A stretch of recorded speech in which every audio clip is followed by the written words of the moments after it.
Time now for the real world with Conservative Party Deputy Chairman Lee Anderson. And the training of Britain's armed forces under scrutiny tonight with leaked emails revealing the RAF has been instructing recruiters to avoid training, quote, useless white male pilots in the latest example of diversity delirium.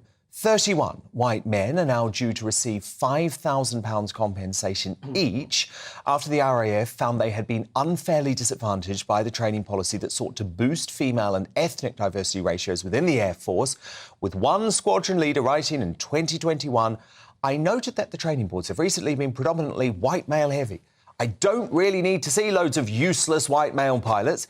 Let's get as focused as possible. I am more than happy to reduce boarding if needed to have a balanced BAME female-male board. I mean, Lee, this is just racism pure and simple, is it not? Because replace white with any other colour, with any other ethnicity, with any other religion, and this would be a national scandal. It's not positive discrimination. This is pure racism. Now, this idiot, and I'll class him as an idiot, who's saying this about... who's calling white pilots idiots, by the way, or useless.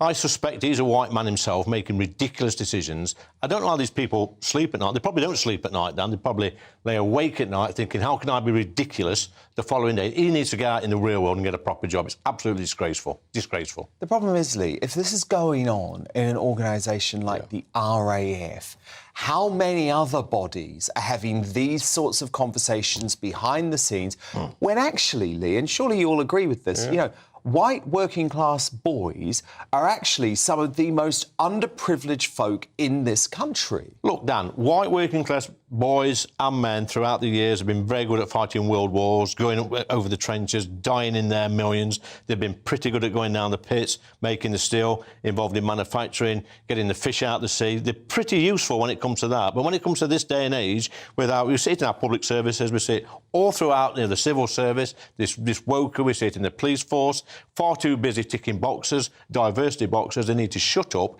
get on with the day job and start doing the job they're paid to do. Yeah, and it's just the way that they use the word useless with white male pilots. I'm noticing this a lot, Lee, because we had it with ITV and the terribly white balcony too. It feels like throwing ad hominem attacks at white people is now acceptable, and it shouldn't be. It shouldn't be acceptable. Why do they hate us so much, Dan? You're a white man, I'm a white man. It doesn't matter to me what colour a person's skin is in this country or anywhere on this planet. Like I say, they need to stop this. Well, it's disgusting, Dan. It's absolutely disgusting. Yeah. Well, I will just tell you, the Royal Air Force have told us tonight all individuals joining the Royal Air Force were and are selected on merit, and any individuals that were advanced their training courses had already passed the selection process. There was no compromise of entry standards and no impact on the front line or operational effectiveness. Look, Lee, I want to move on to these really disturbing connections between the eco-terrorists and Just Stop Oil and Slippery Starmer's Labour Party. He's taken £1.5 million from this bloke called Dale Vince, who is the main bankroll of Just Stop Oil. Can we trust Starmer to be on the right side of this? Well, it would appear, Dan, that there's some sort of grubby backroom deals being done between this character and the Labour Party. Look, I think Sir Keir, he is a slippery sod, by the way. He'll take money off anybody. He'll say anything to anyone. And I think if we dig a little deeper and go back to the 90s when Blair was in office, I'm pretty sure this organisation was making a few quid at that time. Look, like I say, we all come under scrutiny as politicians, as political parties. There's got to be a trail where the money's come from. This is a quite obvious trail, and there's a definite interest here. And whilst people are missing, like I say, hospital appointments, ambulances can't get through, people can't get to work, the bus drivers and taxi drivers in London can't because of these nutters that are blocking the roads off. One of their major funders is funding the Labour Party. But that's what really angers me about this, because Slippery Starmer is trying to present himself as a moderate on issues like that. He's almost trying to say, actually, no, I'm on the side of the public, not on the side of these eco-terrorists, but actually behind the scenes it doesn't look that way. He's not on the side of the public. Slippery Starmer is on the side of Slippery Starmer. He will say and do anything to get the keys to number 10. It's as simple as that, Dan. Now, can we talk about this 32-year-old Labour MP, Charlotte Nichols, who has caused absolute outrage, actually, for refusing to apologise after publicly celebrating a crowd chanting F the Tories at a concert on Saturday, despite having previously moaned about her own safety being compromised due to whipped up hate crime, Lee. So why are the left so entrenched in these petty insults and divisive language? I don't know, Dan. I don't know why they do it. It's the left. It always seems to be the Labour Party that you know, some of these characters like Charlotte coming out with this ridiculous language. It's the kinder, gentler politics which they always seem to preach. When it comes to talking about people like myself and colleagues in my party, they come out with this sort of language. You know, we get death threats. I've had 50-odd death threats in one day before, and it's this sort of language that stokes that up. It's absolutely disgusting. And Sir Keir, he needs to call this out, and he's not doing.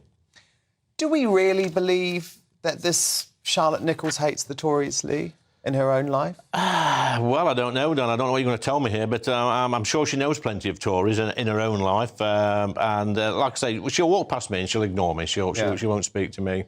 But I'm sure plenty of these socialists who hate the Tories and have come out with these ridiculous chants, I'm sure that secretly they've got a few friends in the Tory party. In fact, I know they have. Well, yeah, and look, because you know I'm not one to gossip. No, I know I'm not one to gossip, but we did ask Charlotte Nichols' team tonight if they could confirm or deny that Charlotte is in an intimate relationship with a Tory staff member.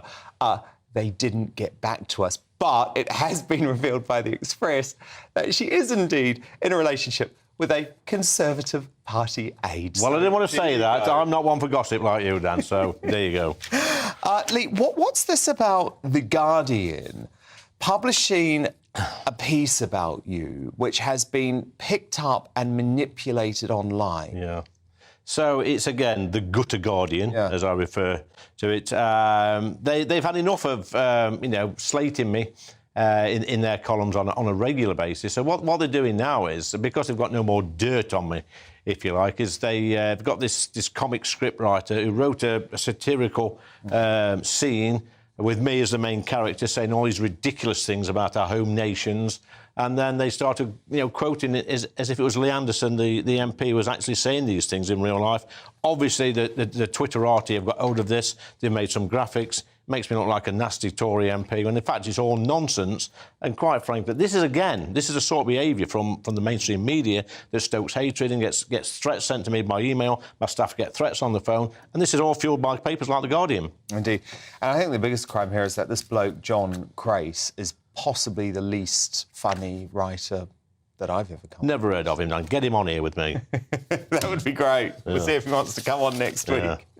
Lee Anderson, The Real World. Brilliant as ever, Lee. Thank you so much. But coming up...